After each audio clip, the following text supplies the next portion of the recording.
काय मंडळी, तुम्हीही कधी केली का हो खरड्यातील मटकी? आता लग्नाच्या पंक्तीत ना मी खरड्यातील मटकी खाऊन आलेली. एवढी मला ती आवडली की काय बोलायचं कामच नाही. त्यासाठी आज घरातच ना खरड्यातील मटकी बनवायची ठरवली. त्यासाठी 2 वाटी मोड आलेली मटकी घेतली. स्वच्छ निवडून घ्यायची. निवडून घेतल्यानंतर आपल्याला स्वच्छ पाण्याने धुवून घ्यायची आहे.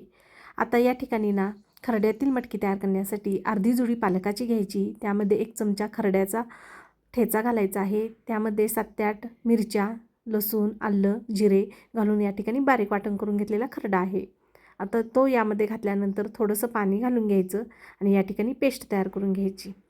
आता कढईमध्ये 1 चमचा तेल घालून घ्यायचं. त्यामध्ये 1 मोठ्या आकाराचा कांदा बारीक कट केलेला तो घालायचा आणि चांगला सोनेरी कलरवरती परतून घ्यायचा आहे. कांदा परतून झाला की त्यामध्ये ना 1 मध्यम आकाराचा टमाटर, त्यातील बिया काढून टाकायच्या आणि हा टमाटर यामध्ये बारीक कट करून घालायचा आहे.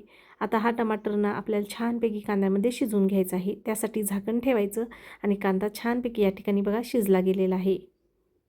आता झणझणीत या ठिकाणी ना मला मटकीची भाजी बनवायची होती. त्यासाठी आणखीन 1.5 ते 2 चमचे खरडा या ठिकाणी घेतलेला आहे आणि तो या तेलामध्ये चांगला परतून घ्यायचा आहे.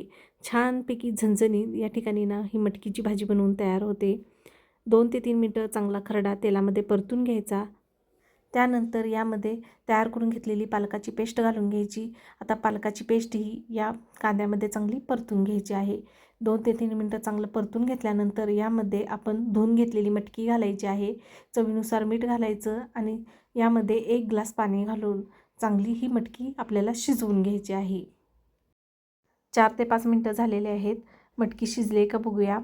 मटकी परतून घ्यायची आहे खाली लागू नये म्हणून. आता मटकी शिजले का बघूया, चेक करूया. थोडीशी मटकी शिजलेली आहे.